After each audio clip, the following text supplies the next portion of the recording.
All the great roast battles. He's been running that fucking thing like a champ for about 13 years. You're coming up on your 13-year anniversary, right? This was a great episode because we had so many roast battlers on here. Check out the Roast Battle YouTube channel. We have all that stuff on there. We have so much fun. We rip a lot, that kind of a thing. All these comics up here. That sentence landed at the very end of Kill Tony 776, and it accidentally explained why parts of the previous 2 hours felt different. The guest was Brian Moses, creator of Roast Battle. The Bucket kept producing people connected to Roast Battle.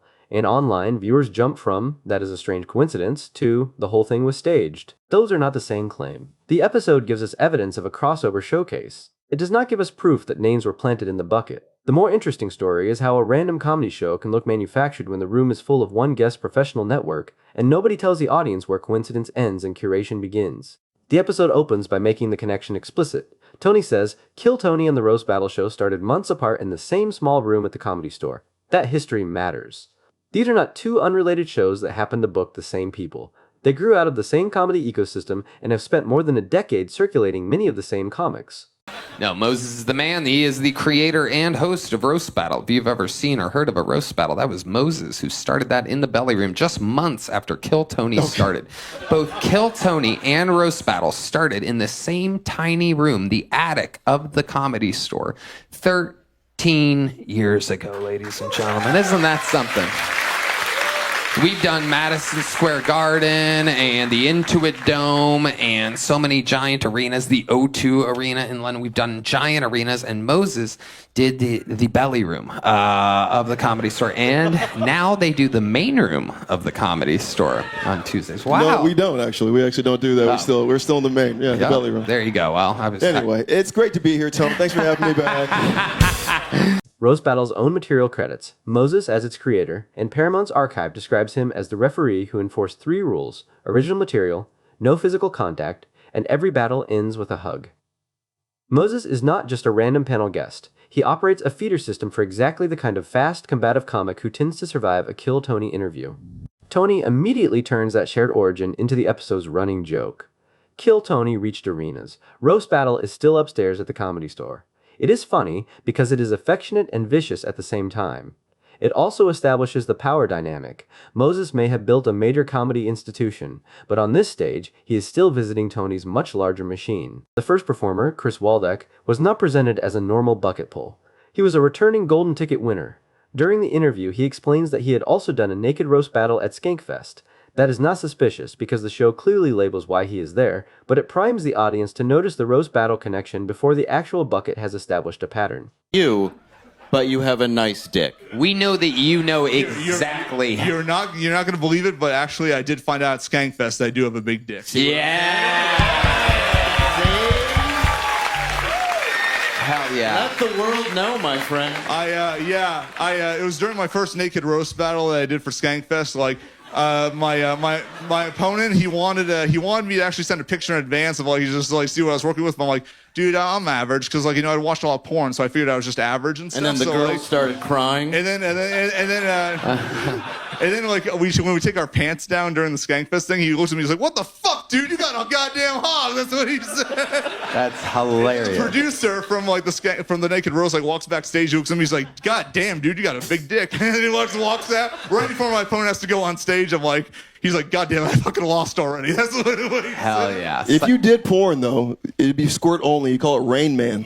Hey, that's genius. Yeah. A booked return, a golden ticket appearance, a regular, and a bucket pull are different lanes. Kill Tony mixes all 4 in one episode. If viewers count every person on stage as proof about the bucket, they are measuring the wrong thing. Later, Brian Moses leaves for the bathroom. Tony pulls Trenton Tebow. During the interview, Tony says he knows Trenton and identifies him as part of Roast Battle Dallas-Fort Worth. The timing is almost written like a sitcom. The Roast Battle creator walks out and a Roast Battle comic walks in. Moses has to go pee, everybody. It's gonna go drown a rat somewhere. In the meanwhile, we're gonna keep it moving along with your next bucket pull. He goes by the name of Trenton Tebow, everybody. Here comes Trenton. Put your hands together for Trenton Tebow. Yo, who in here wants to have the best sex of their life tonight?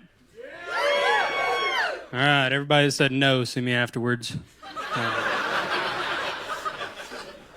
Yeah, I'm glad this is going well. My free trial for BetterHelp expires this weekend.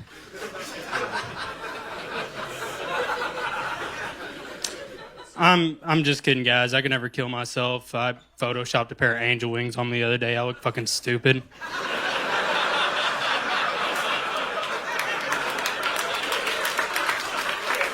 Again, that is evidence of overlap, not manipulation. Comics who work roast shows are more likely to travel in the same circuits, know the same producers, and sign up when Moses is booked. A guest announcement can change who puts a name in the bucket without anyone changing what comes out. But the audience cannot see the composition of the bucket. We do not know how many roast battle comics entered, whether they were encouraged to sign up, or how their share compared with everyone else. Once a second or third connection appears, randomness stops feeling random because the show gives viewers no denominator. Nice. I know Trenton. He's a hell of a joke writer. He's part of Roast Battle Dallas Fort Worth. He dates a single mom who's really funny too, white. You gotta say, let him know. But yeah, this guy's amazing. I bet your set was great. Sorry I missed it. You're right. I hate white people. Yeah, that's cool. I get it. Is this true? You're with a single mom? Yeah, single mom of 4. Oh my God. Yeah, fucking thank me for my service, dude. The clearest moment arrives with Michael Ridley. He greets Moses, then says he runs the Austin chapter of Roast Battle. Tony asks about the league, learns Austin is ranked 3rd among 52 cities, and turns the interview into a miniature commercial for the network. Yo, what's up, Moses? How are you? I'm fucking running Austin's chapter of Roast Battle. That's been pretty good. Hell yeah. You're like hosting the show, weekly shows here? I'm running the chapter, so I'm booking bi-weekly roast battles. Bi-weekly. I love Happy it. Pride Month. Hell yeah. Hell yeah. The only thing I like more than weekly is bye. Amazing. Yeah. Michael Ridley. Hell yeah. So what else is going on? You got Roast Battle going on. The show created by Brian Moses that he let every city do a version of. Do you get a cut of that? No. Brilliant. Anyway, we're like 3rd in the league. Austin is 3rd in the whole international league. well, that is breaking news. 52 cities globally, and you guys are number 3 because you guys do the best. Make it loud for Austin. How about Who's that? Huh? who's 1 and 2? Let me get. This is where the episode's function changes. Whatever mechanism put Michael on stage, the resulting segment is no longer simply an unknown comic meeting the panel. It is a local franchise operator talking to the founder while the host explains the league to millions of viewers. That can still be good television. Shows about comedians have always used chance, booking, and cross-promotion at the same time. The problem is not that Kill Tony promoted Roast Battle. The problem is that the show's most powerful promise is the bucket. Absolutely anything can happen. When a theme cluster develops and the theme is never acknowledged until the closing seconds, viewers reasonably wonder whether anything had a guest list. The strongest claim we can make is modest. Episode 776 contained multiple performers with visible Roast Battle ties, and Moses himself summarized the night that way. It also contained explicitly booked performers, returning acts, and regulars alongside bucket pulls. That mixture made the roast battle pattern look larger than the bucket evidence alone. What we cannot prove from the edit is that a producer planted names, selected a predetermined sequence, or lied about a specific draw. A suspicious pattern is a reason to ask for transparency. It is not a substitute for evidence. Even a 1 in 100 looking run eventually happens when a show has pulled names for more than a decade. There is also a simpler industry explanation. Roast Battle has chapters in dozens of cities. Its alumni are precisely the comics most motivated to be near Moses, perform for Tony, and use a 1-minute set as an audition. The guest did not need to rig the bucket to change the pool. His presence could change the pool before the first name was drawn. So, was Kill Tony 776 staged? The published episode does not prove that. What it proves is that the night became an unofficial Roast Battle crossover, and the show waited until the outro to say so.